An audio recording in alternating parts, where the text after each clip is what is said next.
Jadi yang tadinya mau ninggalin saya mohon kembalilah. Jangan mau ikut yang tersesat.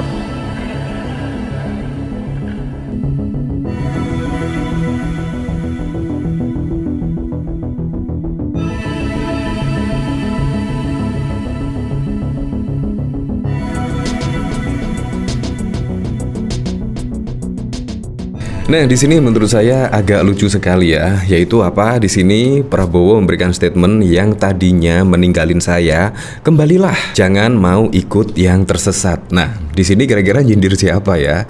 Yaitu jangan mau ikut yang tersesat. Ya memang kalau dari hasil survei, yaitu yang mendukung Anies Baswedan di Pilpres 2024, itu rata-rata yang tidak setuju atau menolak. Bahkan ketika Prabowo Subianto bergabung di pemerintahan Presiden Joko Widodo. Nah, kalau dilihat dari sini artinya apa?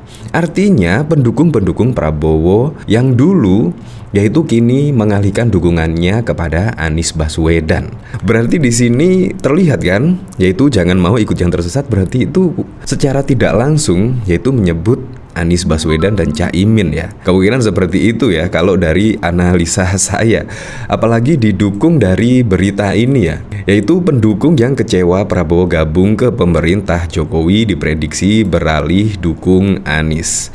Apalagi juga dari sini bahkan pendukung Anies akan condong ke Prabowo dibanding Ganjar.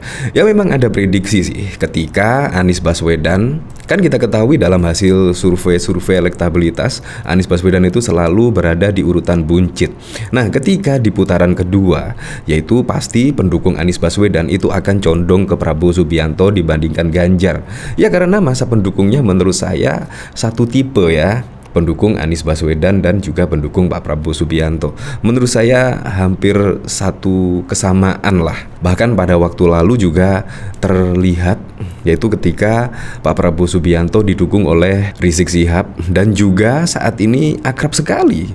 Pada waktu lalu juga kedatangan tamu spesial ya pada saat pernikahan anak dari Rizik Syihab tersebut. Bahkan juga Anies dan Caimin hadir di situ dan bahkan juga memenuhi undangan dari Rizik Syihab di situ. Jadi menurut saya kalau dilihat dari berita ini, ya menurut saya secara tidak langsung menyindir dari Anies Baswedan ya, yaitu jangan mau ikut yang tersesat. Ternyata yang ninggalin itu tersesat rupanya. Di sini dari Jaino. Wah, di sini juga blunder banget ya. Kemungkinan nggak mau ya dibilang yang ninggalin Pak Prabowo itu tersesat, kemungkinan malah nggak mau balik lagi ya. Di sini saya penasaran ya, kira-kira komentarnya seperti apa ya di sini. Dia yang tersesat masih ngajakin kita ikut dia. Mulai ngaco lagi ngarep lah, awakmu melu tersesat ora Kang? Tersesat dari jalan yang bengkok. HR gini bisa tersesat apa kata Google Map ya? Padahal juga ada Google Map saat ini ya. Sangat susah sekali kemungkinan tersesat ya. Nah dari sini saya penasaran ya, kira-kira beritanya itu seperti apa sih? Yaitu ketika kita membaca lebih dalam lah. Jadi kita tidak melihat yang hanya dari judul saja. Di sini Mehan Prabowo Subianto mengungkapkan komitmennya untuk meneruskan pembangunan yang tengah dijalankan pemerintahan Presiden Jokowi jika terpilih menjadi presiden periode 2024 hingga 2029. Namun untuk meneruskan apa yang dikerjakan Jokowi membutuhkan fondasi yang solid. Di sini kita bangun gedung harus dengan suatu fondasi. Kita bangun bangsa juga harus dengan fondasi. Fondasi ekonomi solid yang dibangun Pak Jokowi, tapi kita tidak lupa Pak Jokowi bisa membangun fondasi solid ini karena fondasi solid yang dibangun oleh Presiden SBY. Di sini Prabowo mengungkapkan di bawah pemerintahan Jokowi ada banyak hal-hal baik yang menjadi pencapaian positif Indonesia. Di antaranya rasio hutang Indonesia yang salah satu terendah di dunia. Rata-rata inflasi terendah sejak tahun 1967 hingga ekonomi yang tumbuh di angka 5%. Di sini bahkan Prabowo mengibaratkan dirinya sebagai anggota tim kesebalasan yang dikapteni Jokowi. Karena itu Prabowo meminta mantan pendukungnya untuk kembali dan mendukungnya lagi di Pilpres 2024. Karena sebenarnya kita kalau kompak tidak ada yang bisa kita capai. Apa itu? Bagaimana kita mencapai? Cara mencapai kita harus berani meninggalkan faham-faham lain dan kita percaya kepada orang yang ditinggalkan oleh pendiri bangsa kita sendiri yaitu ekonomi Pancasila. Di sini saya juga penasaran ya.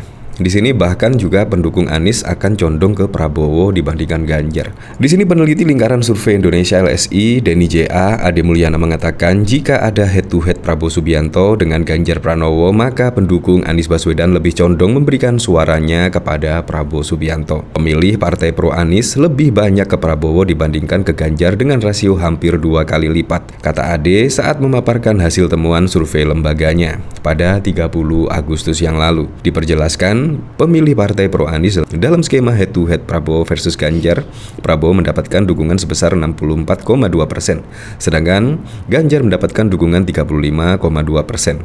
Pemilih partai pro Anies lebih banyak ke Prabowo dibandingkan Ganjar. Di partai pro Prabowo, Prabowo unggul di semua partai baik itu Gerindra, Golkar, PKB maupun PAN.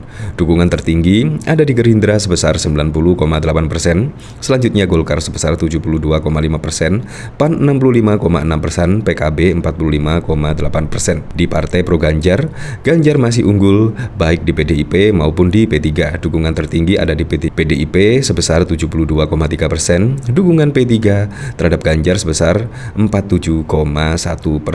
Bahkan di sini juga ada berita yang menyebut seperti ini, pendukung yang kecewa Prabowo gabung ke pemerintah Jokowi diprediksi beralih dukung Anies. Nah, jadi di sini kan terungkap ya, jadi yang dimaksud Prabowo Subianto kembalilah pendukung saya lah. Dan jangan mau ikut yang tersesat itu kemungkinan ya, itu saat ini pendukung Prabowo pada waktu lalu saat ini mendukung Anies Baswedan. Kalau dilihat dari berita-berita yang beredar, itu memang seperti itu. Nah, di sini yaitu Direktur Eksekutif Carta Politika Yunarto Wijaya menilai keputusan Prabowo mendukung pemerintah Jokowi membuat sebagian pemilih pada pemilu 2014 dan 2019 menarik dukungan mereka. Diprediksi dukungan tersebut dialihkan ke Anies Baswedan seandainya Gubernur DKI Jakarta itu mencalonkan diri pada pemilu Presiden 2024. Pasti ada sebagian basis massa pemilihnya di 2 pemilu kemarin yang katakanlah merasa kecewa. Dan kalau kita bacakan yang kecewa itu kemudian yang memilih Anies, kata Yunarto kepada Kompas.com pada Minggu 14 Agustus 2022. Ya memang, apalagi juga Anies Baswedan itu saat ini juga berada di koalisi perubahan lah. Bisa dikatakan saat ini Anies Baswedan yaitu sebagai oposisi dari pemerintahan. Apalagi kita ketahui dari Nasdem saat ini juga sudah mendeklarasikan Anies Baswedan itu menurut saya juga sudah berada dalam oposisi dari pemerintahan, dan bahkan PKS kita ketahui rekam jejaknya juga berada di oposisi pemerintahan.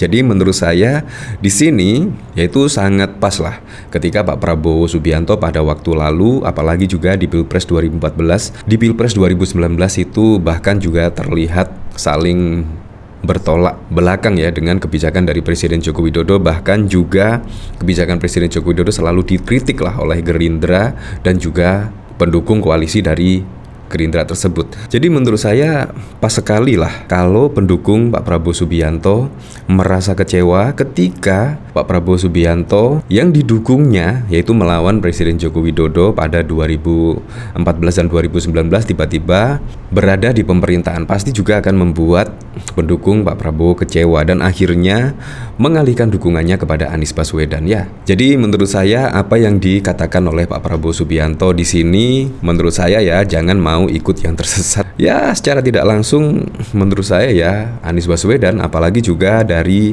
3 capres di sini yang mengusung tema perubahan tersebut, Anies Baswedan dan juga Caimin. Ya apapun itulah pada Pilpres 2024 mendatang semoga saja berjalan dengan aman, berjalan dengan lancar, dan yang paling penting adalah berjalan dengan jujur dan juga adil.